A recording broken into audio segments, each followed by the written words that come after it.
search has changed a lot. And the idea that you would go online and just search and your company is going to come up is changing because the conversation is taking place on ChatGPT or Perplexity. That's changing the whole way we have to think about the customer buying journey, which means you have to be a lot more customer-centric. Even in the 70s, if you wanted to buy a car, you had to go talk to the person in the showroom to look at the car, to get information about the car because it wasn't available anywhere else. Now you don't have to leave. You can stay in your pajamas and buy a car with your phone.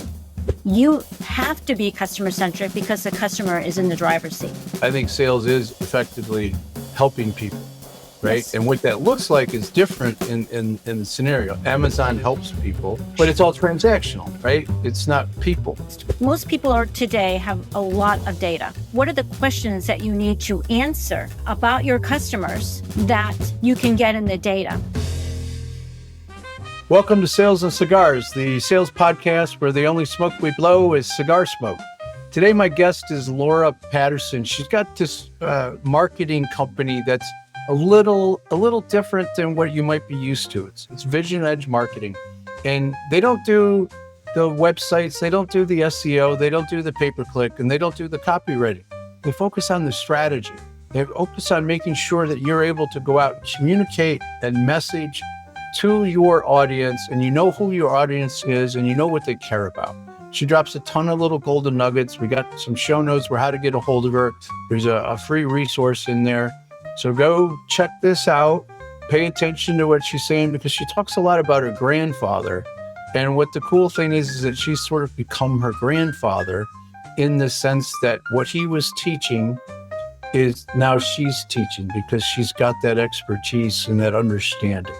So it's a fun episode, great conversation. Go grab a cigar, grab a cocktail, strap in for another fun episode of Sales and Cigars. Thanks.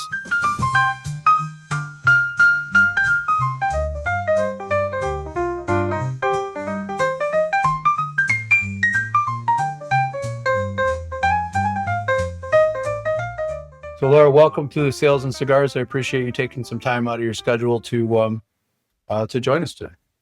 Thank you for having me, Walter. I'm really excited to be here. So what I like to do is get our guests to start off and share a little bit about what it is that got them to be an entrepreneur and, you're a little bit about your journey. So can you take us back a little bit? I will be happy to do so. I want to be really honest. I never intended to be an entrepreneur. So I just want to put that out there. And I bet there's some people in your community that never intended to be an entrepreneur either.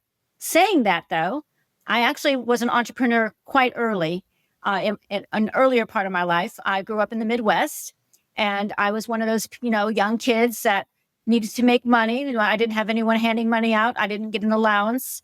And so to make money, I shoveled snow, raked leaves, pulled weeds, do whatever I could. And along the way, I also sold the world's finest chocolate. I'm sure there's some people in your community are probably familiar with that, knocking door to door to sell chocolate as a way to make money.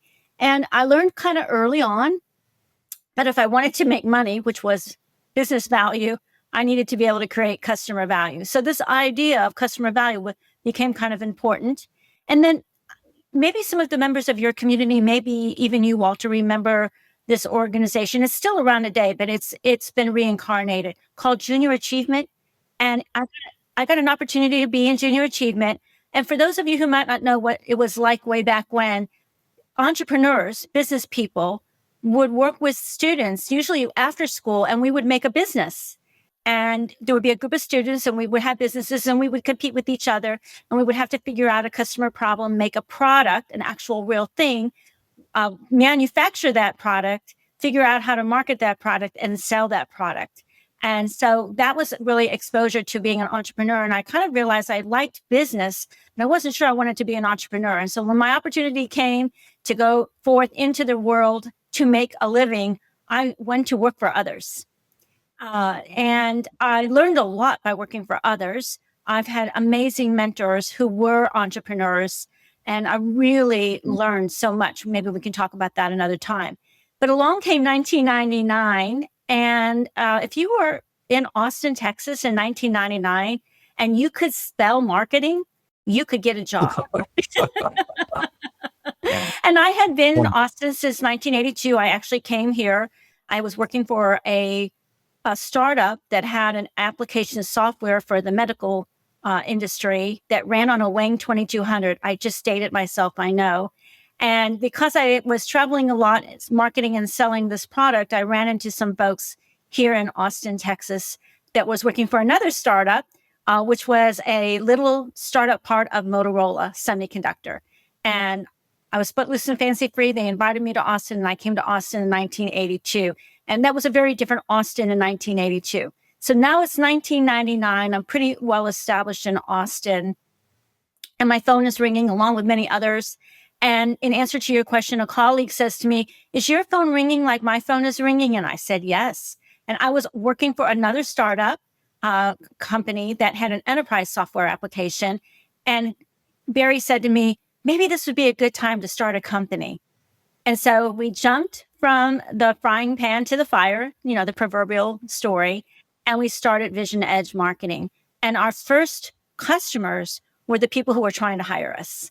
And I'm so grateful to those companies. Many of them did not make it through the dot-com bust. So that's a whole nother story about being an entrepreneur and going through the business cycles of the ups and downs that you have to weather. And it's a different thing when it's your company and you have to weather that and you have people depending on you than when you're an employee for a company. So that's how I became an entrepreneur. Well, I mean, that's a great story. I appreciate you sharing, because Austin still today, there's a lot of startups and companies that are growing. There's still a lot of software. There's still a lot of smart people there. Oh, yeah. It's just gotten bigger. Yeah. Every trend that happens, Austin's got a whole, cottage industry around it, whether it's e-commerce. We have BigCommerce here, which was started here and evolved into a large company. And now we're in the AI world, right? So we have a whole cluster of companies in the AI, and I'm sure one of those will emerge. And don't forget NVIDIA. So, right? Well, yeah, you just all of the tech stuff that found its way out of California. Some of it has found its way to Austin because of the yes, this is true. Climate and weather, I suppose. But so the idea that we fall into entrepreneurship, or that it's not something we planned, but it becomes a byproduct of us learning how to do things along the way, right? In your case, it's marketing, understanding industry, finding a niche, and really taking that, and just, you didn't have the itch, but it was just that one question to kind of like, maybe we should do this, and then you were willing to just go jump in. Some people have the itch that they want to just go work for themselves. I think there needs to be a balance there, right? Like when you started, you had clients, you were building it, your phone was ringing. That it was a great spot. But when the dot-com bust came, how did you weather that? Because when you got companies struggling, we struggle as, providers and vendors. It's a great question. So life was really good in 1999 and pretty good in 2000, but the world went upside down in 2001. We had 9/11. We had a dot-com bust, and Barry's wife got a very aggressive form of breast cancer.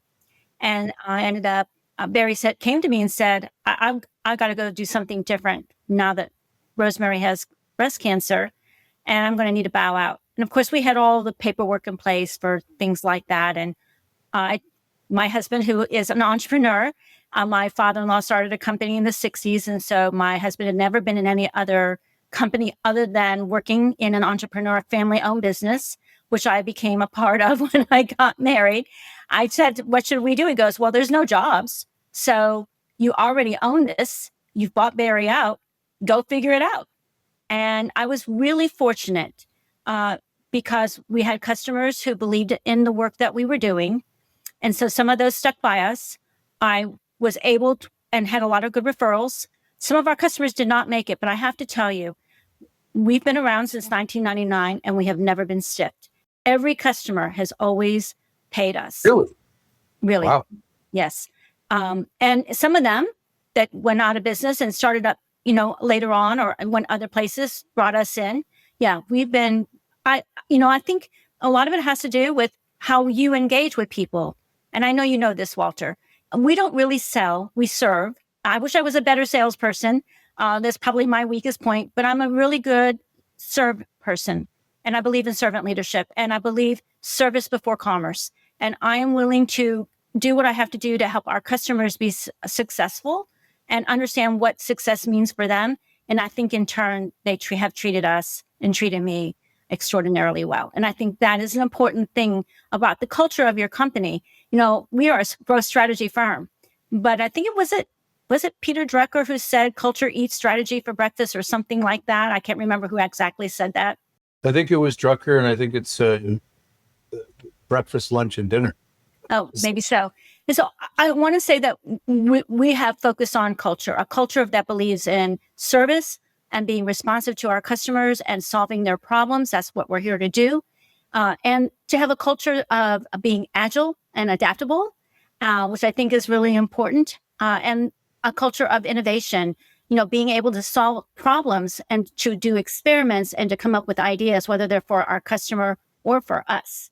So I think those are some things that are important for entrepreneurship. Yeah, I agree. There's a lot there that I'd like to come back to. The idea that sales and servants, sort of a servant mindset that we're trying to help people. I mean, I think sales is effectively helping people, right? Yes. And what that looks like is different in the scenario. Amazon helps people to a large, but it's all transactional, right? Yes. It's not people.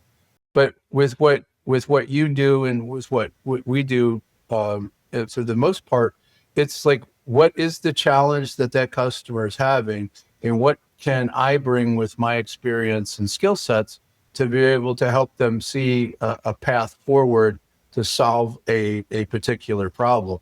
And in a smaller organization, there's sometimes we get that scope creep, right? Where you're doing things like, hey, I didn't agree to do this, right?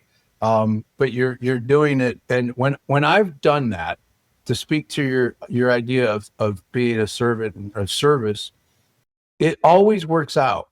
Always. For me, right? If I give more than what I'm that's on paper, right? More than I'm getting paid for technically, I get back way more later, right? And I'm not talking about decades. I'm talking about, months, maybe a year later, somebody calls up or they give you something, or there's another piece of business, or mostly introductions and referrals. And to me, we're being rewarded for doing the right thing. And I think I grew up in the Midwest too, right? Doing all the cutting the grass and the snow shoveling and all that. You didn't have a trust fund. Right. But that, I think that comes from that mindset of when we were growing up, you worked hard, you got paid, you got things, you could do things, nothing was given to you. And getting people to appreciate, because we take risks, right? As entrepreneurs, and all the people listening, they're taking risk every day. They're employing people, or even if it's a, solopreneur, they're taking risk. And if we do the right thing, especially when nobody's watching, I think it always works out. And I wish more people could realize that, stop thinking transactional, especially in the sales world, because that's how we get a bad name. I agree. And, in my world, which is all B2B, all of our customers are B2B, and they sell complex products that take a consultative sell. So I'm going to come back to something you said earlier about solving customers' problems. And I think that this is really an important point that you're making, and it's really the essence of our company, because we believe that in order to grow a company, whatever company you are, particularly though a B2B company, you have to be customer-centric. And people say, well, what other way is there to be? And I said, well, there are other ways. For example, and I'll give some examples, product-centric is not an uncommon way. And there's nothing necessarily wrong with that. But and those companies because they're the ones who are investing a lot of money in R&D. And they're all about, creating what's next. They're creating the wave that other people are going to draft. and they're going to be out in the market first, and there's all kinds of great things for them that come with that. But they're not about being customer centric. They've got a cool idea, and if they build it, they will come is sort of their motto, and that is a model. A second way that we all know is sales centric. You just hire a bunch of really good salespeople who have, in the old days, good Rolodexes, today great LinkedIn connections, right? And they just leverage the relationships they have, and they're out there selling, and those companies because they're all about making the number. I was in sales for on and off throughout my entire career, and you get a number at the beginning of the month or the beginning of a quarter, and you're racing to that number at the end of the month or the end of the quarter, and you're either a hero at the end or not. And if you can only not be a hero for so long before somebody says there's the door, because that's just the way it works in sales. So that's a sales-centric company, and you kind of know them. You know those companies, and I know you probably have worked in those companies because they sell things that the company that might not even have yet. It might be not even products that the company is making yet, or offering times and prices that don't make necessarily going to work for the company. And then, there's market-centric companies, and these are companies that are a lot like product-centric companies, but they're about drafting a ways.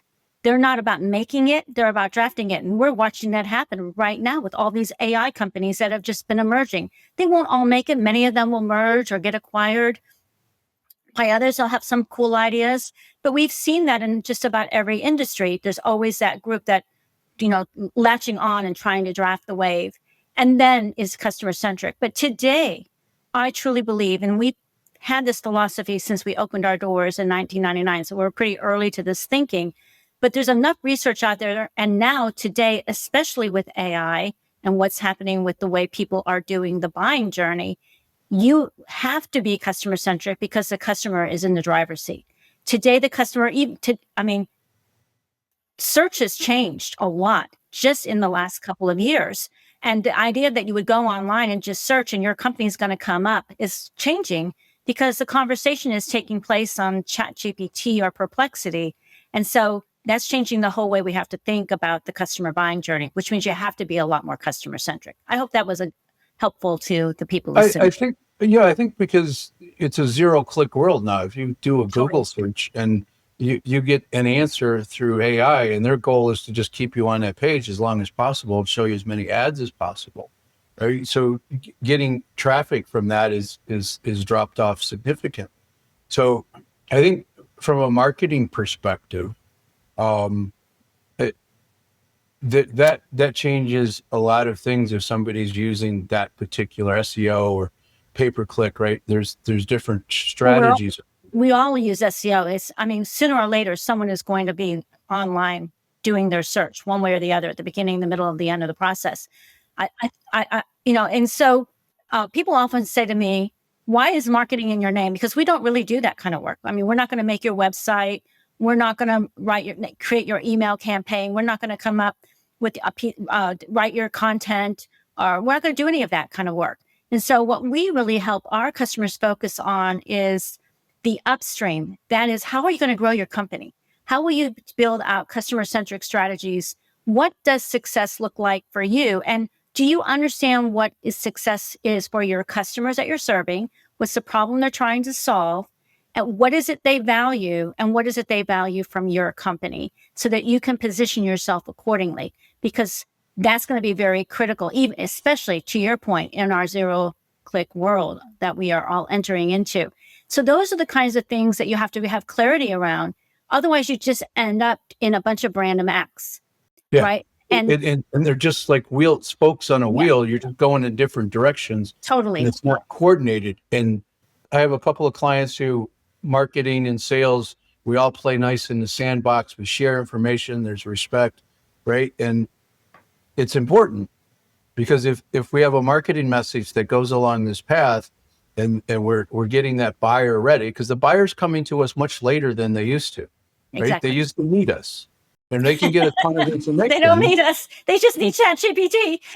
Well, think about it. We're even in the 70s. If you wanted to buy a car, you had to go talk to the person in the showroom to look at the car, to get information about the car, because it wasn't available anywhere else. Now you don't have to leave You could stay in your pajamas and buy a car with your phone, right? But that happens across multiple industries. So that buyer is coming to us later. So if we have that marketing message and that strategy put together, and it doesn't connect and isn't congruent with what the salespeople say, it becomes confusing to that buyer, and a confused buyer is never going to buy, right? So I'm kind of dragging this out, but what I wanted was your thoughts about being more transparent with our buyers. And what I mean by that is, on our website, we actually say, we address, this is hard to do. This is what you need to know. It's tough to go figure out what roof to buy. It's tough to go figure out how to do, if I should do sales training, right? Whatever your offering is, to be more transparent about what that journey looks like for that buyer, to give them more comfort moving forward, right? The less resistance. And then even being more transparent about the pricing of a complex B2B sale. We can talk about ranges and give people that level of information so that they feel like this is a good fit or it's wildly wrong, right? They can walk away. So, when you're thinking about strategy like that, is that becoming more important, less important, or am I totally crazy? No, I think those are all important points. It's always, I think, important to be transparent with our customers. When we're talking about it at the very beginning of the process, it is really understanding your customer and having the data. So most people today have a lot of data, but they don't necessarily know how to get the insights from that data, and they're overwhelmed by looking at the data. And what we recommend is, don't try to look at the data from the perspective of, I have all this data, what's it telling me? Rather, what are the questions that you need to answer that about your customers that you can get in the data? This would be a good place maybe to share a story about my grandfather, who had a couple of passions, of which one was fishing. And I think this story will fit into this part of the conversation. So my grandfather, he had 5 grandchildren. He loved to play cards, and he loved to go fishing. And if you had the opportunity to spend a weekend with him in the summer, you almost always knew that you were going to go fishing. And so when you were about 4 or 5 years old, you got to spend the weekend with grandma and grandpa by yourself. And so you'd get dropped off on Saturday, and then our whole family would get together on Sunday for dinner. So imagine I'm 4 years old. I just got dropped off. Everyone has said hello, said goodbye, and now it's just Papa, Grandma, and me. And Papa says, of course, I know we're going to go fishing. And I this is not my first rodeo. So he says to me, what kind of fish do you want to go fishing for? And, I was one of those, I was like the middle grandchild. So I would always say something kind of odd. And so I said to Papa, blue ones, thinking I was going to stump my grandfather. And my grandfather was actually a very smart person. And he would just interpret that and say, what a good idea. We will go fishing for bluegill. Go tell grandma we're going to go fishing for bluegill. See how he did that? We're going to go fishing for bluegill tomorrow. Let's get our bait ready. And so we would get everything all ready and get up on Sunday morning, and we would head to the lake. So the very first question Papa asked me was, what kind of fish are we going to go fishing for? And you're wondering, why am I telling you the story? Because this has everything to do with customers. What kind of customers are you fishing for? Do you know what they are? What are they? Right? And where are they? He knew where the bluegill was. So we're heading out to the lake to go fishing, get out of the car. And Papa asks me the next question. What do you think the next question is? I'm going to let you share. I'm not going to mess this up. Where do we put our pole? Right? Where are we going to go fishing? Right? And so now this is back to sales and marketing. I mean, I'm learning sales and marketing at 4 years old, because now he said, something about we know where we're going, but now we have to look at where on the lake we're going to go. And so Papa would say, well, so what do we know about this fish? Does it like it in deep water? Does it like it in shallow water? Does it like it in sun? Does it like it in shade? Does it like it to be clear? Does it like it to be reedy? We're having a conversation about this fish. Well, my question to the folks in this community, are you having these conversations internally? Do you know your customers well enough to know what they like, what their preferences are, what kind of content they like, what kind of channels they prefer, when they prefer them, what they prefer in each one? That's really what Papa's asking me. And then he says, once we have that part of the conversation, he says, well, let's look around and see who else is fishing here. He's talking about the competition. Where are they? What kind of bait do they have? Do we want to be where there's a lot of them already? Or do we want to be somewhere else? Do we want to be where maybe there's a lot of fish, but we're going to be competing against these other people who are also got their lines in the water? Or do we want to kind of go off and hope that other fish will come our way, right, where we are, but we'll have less competition? So these are all the same kinds of questions as entrepreneurs and business owners and business leaders that we need to know about our customers. So back to your question about the data. So I'm coming back around. What is it you need to know and how you're going to get that information from your data? Because we have a lot of data, both inside and outside of our company, inside in our financial systems, in our purchasing systems, our ERP systems, our customer relationship management systems, all of our email systems, so many places that we have information. And not to mention the information we have in our external systems that tell us about LinkedIn in terms of engagement, or Twitter or Instagram or Facebook or wherever other places you're posting things, YouTube. What kind of activity and engagement are you getting? Reviews that you're getting, all of that kind of data. And then, of course, you still have to think about the competition. And thinking about fishing, that metaphor of fishing, which is why we wrote my first book was Gone Fishing in 2001, trying to help people understand this concept of the fish as the customer and how to think about it from that perspective can go a long way to aligning your sales and marketing. And of course, the rest of that story is at what point is that selling and what point is that marketing? And that's a whole nother story. Yeah, that adds another layer of complexity to it. But you've become grandpa or papa, as you say, because now you're asking those questions and providing that interpretation for your customers and for the audience, and having that insight, right? Because he knew what the bluegill wanted to eat. He knew what was going to work. He knew kind of where they hid out. Right. Those are all the things that you're going to help. And if you go fishing in the wrong pond, or you try to go after too many fish, right, at the same time, to me, that's the thing I see a lot of is they're not clear on who their ideal prospect is.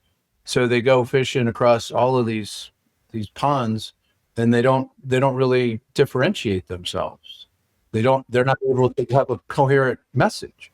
Exactly, Walter. That's a sales-centric organization. Let's get any fish we can on the hook, right? Yeah. Because and it's really hard to sustain any kind of growth because you're not really clear about who. I had a meeting with a client earlier this year, and they had just hired a new salesperson. It was her first day, and I was with the CEO and the CFO and the new salesperson, and I'm like, well, congratulations. Tell me who your customer is. And she's like, automotive. I'm like, great. Ford Motor Company, General Motors? She's like, oh, no. They have their own IT departments. They don't need us. Oh. So Bob's Tool and Die that makes little widgets for Ford? No, they're too small and they don't. Right? So, a series of questions. She had no idea who her customer was. Like, no idea. And I looked at the CEO and I'm like, this is your fault. You got to give them some direction. You got to give them the words. You got to help them, right? And they didn't have it, right? Which is the interesting piece. Yes. So, and we see that so often, especially in the small to mid-sized companies, something that a business owner does naturally and has the right conversations with the right people. They struggle to take that vision, that understanding, and give it to their team as they grow, because they can no longer, you can't scale being the only salesperson. And this is why it's really valuable to have a positioning and messaging map, right? So once you really have clarity around who your customer is and the problem that you're solving, then you can begin to say, okay, well, what is our value proposition? How are we better and different from, right? How are we going to position in the marketplace? And then what is our messages? Because I find that otherwise you end up back with random acts of messaging. Certain salespeople are saying one thing, other salespeople are saying another. Marketing people are saying something else. Customer success people are saying something else. And so what you want to have is this message map that's very clear. Here's our claims that fulfill the promise, the value proposition that we're making. These are our claims. This is the evidence that we have to support those claims. By the way, anticipate these kinds of competitive ambushes, right? And that these kinds of customer objections, because that's what we're used to hearing. Here's what you need to do to counter that. Here's the counter to that. Here's the evidence to support that, and have that go out 3 or 4 lines, right? So now you have something to train everybody on. This is our 3 to 4, 5 key claims. This is the evidence to support them. Everyone's singing basically off of what is the same sheet of music. Yeah, right? it's singing from the same hymnal as they used Yes. to say. So we could probably talk for a couple hours on this topic, right, and get into some of the nuances. But why don't you share like who your ideal customer is, your ideal client that you guys can serve the best? And then what's the best way for those folks? Because you've shared some ideas, right? Because you're taking that fishing scenario and carrying it through to business with all of that information that your grandfather had in his head. You're just bringing it with your experience with marketing. So who's the right people and how do they get a hold of it? What's your best choice? So we work with business owners and leaders in about 10 million in size to up to even larger, into enterprises, mid-market and larger. So not really with startups, although I'm happy to offer answers or be available if someone has a question. I'm not going to leave someone just out there on a ledge. I will pull them off a ledge. But the thing that our customers have in common is that they are selling to other businesses who are also selling to other businesses. So there's some level of complexity there in the sale. Multiple people are buying their product. So it's not transactional in the sense that I'm just selling to one other person. My product is just... The buyer group is kind of significant. Yes, the buyer group is significant. They typically are longer sales cycles. So they're trying to figure out what that buying journey is. They're typically in companies that are manufacturing companies, like industrial companies or manufacturing technology companies. They can be SaaS, they can be cybersecurity, they could be AI, they can be semiconductors, computing, telecom, logistics companies. So the product is relatively complex, and the decision to buy, their customer's decision to buy, is a big deal. This is not something like, oh, I don't like it. I have buyer's remorse a little bit, but it wasn't that big a deal, and we'll just go get something else. It's not. That's not usually quite professionally and personally. There's some skin in the game. Yes. With that buyers group, and yes. There's going to be research. There's going to be a depth of knowledge that they're going to come to the table with, and further information they're going to need to see. And typically those customers are facing competition. They are not alone in the marketplace. They usually already have done a pretty good job of getting customers. So they've done well enough to get some customers, but now they've kind of not sure what to do now that they're on the other side of those first set of customers. So that would be sort of attributes of the kinds of companies that typically find their way to us. And what's the best way for the folks that are out there that are listening to this and thinking more strategically and thinking down the road? How do they get a hold of you? What's the best way? You can email me at laurap@visionedgemarketing.com or find me on LinkedIn under Laura Patterson. I'm happy to connect with folks. We have a lot of rich content at visionedgemarketing.com, free things for people. We have a customer centricity worksheet that I put up that's free. So you can kind of see how customer centric you are right now and get a sense of where you might have some things you want to address, because you might not know. And, you can't do everything at once. At least I know most of the companies we work with cannot do everything at once. And I don't really think that most companies have to go through like a huge transformation. It's tweaking. What do we need to tweak now? What can we tweak later? What's the priority? The priorities become the piece. Yes. Series of tweaks. kind of like, I'm going to butcher this because I'm not really all that good at sports, but I live in Texas, and in Texas, football is a religion. So I've learned a little bit about football. And I'm from the Midwest, a baseball town. So, but we'll use a football metaphor here. How do we move the ball down the field and keep getting those first and 10s? What do we need to do to get those first and 10s, march down the field, try not to have any interceptions or fumbles, right? Don't get sacked, all those things. So we have to have good offense and good defense so we can get to those touchdowns. And how can we do that as quickly as possible? That is what we try to encourage our customers to be able to do. So all of those links that you mentioned will be in the show notes. People can click on them. Go gather. The website does have a ton of resources in there and information for people to learn a little bit more.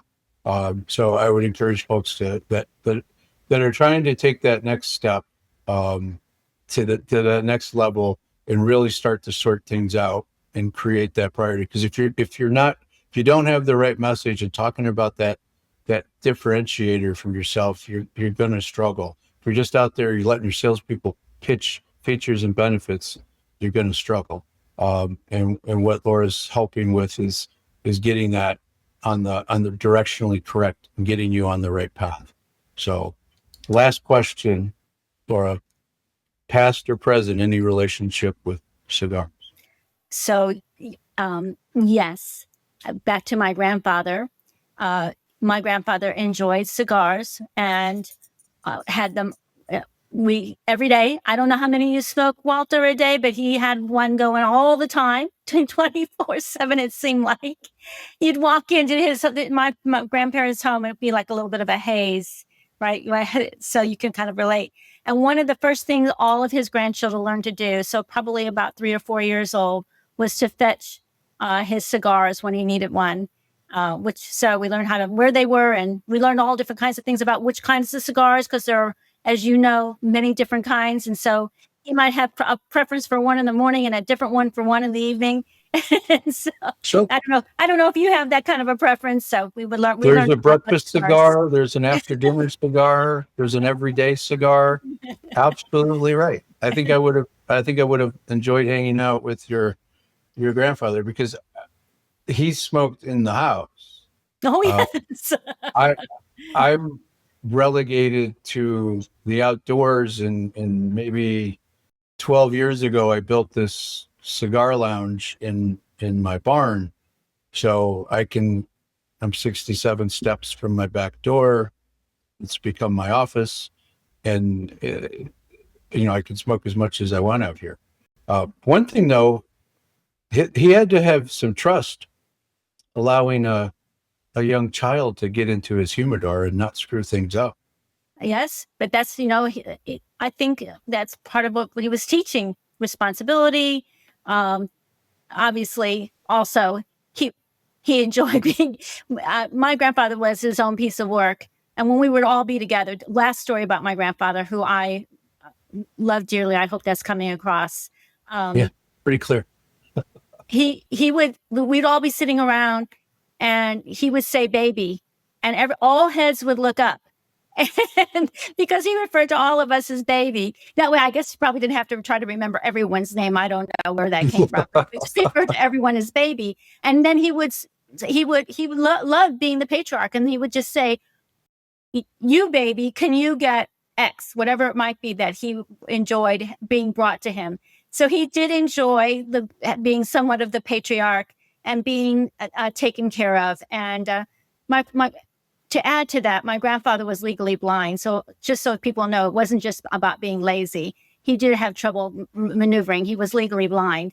And one of our favorite things was back in the day before we had audibles, the libraries put books on records. I don't know if you knew that. And he would have records delivered to the house for books. And he would listen to the book, and I would get the book from the library. And I would read the book, and he would listen to the book, and then we could talk about the book. Wow, that's pretty cool. It was really cool. Yes. Yeah. That's awesome. You grew up baseball town, so Cincinnati? St. Louis. St. Louis. All right, that is pretty Midwest. All right, really enjoyed the Me conversation. I too. love the metaphors and the analogies. Grandfather was very cool. Having somebody in your life that you could enjoy, relate to, and learn from, and not realizing you're learning as a 4-year-old or a 5-year-old. That's something that I think is not as prevalent as it used to be. Our families have all kind of gotten further away from each other. When I grew up, I don't know about when you grew up, but people didn't move as far away from one another. They were like my husband's family. They all lived on the same road. Hmm. Right? His grandmother lived across the street from him, and his uncles lived down the street from him. His cousin, it was just a different kind of world. We didn't all necessarily live on the same road, but we're very close to each other in terms of distance. Now you have people so spread out that the relationships are just different. You don't have a dinner every week, right? Yeah, that's a really, really good point. The world has gotten larger, and we've sort of fractured those relationships. It's a challenge, and it takes a lot of work to get there. Um, and it still can be done, but it's a challenge. So Yes, again, thank you. This my was pleasure. Thank awesome. you. Truly appreciate it, and we might have to do this again. Thanks. I would like that. And I hope everyone gets at least one good idea from today. Terrific.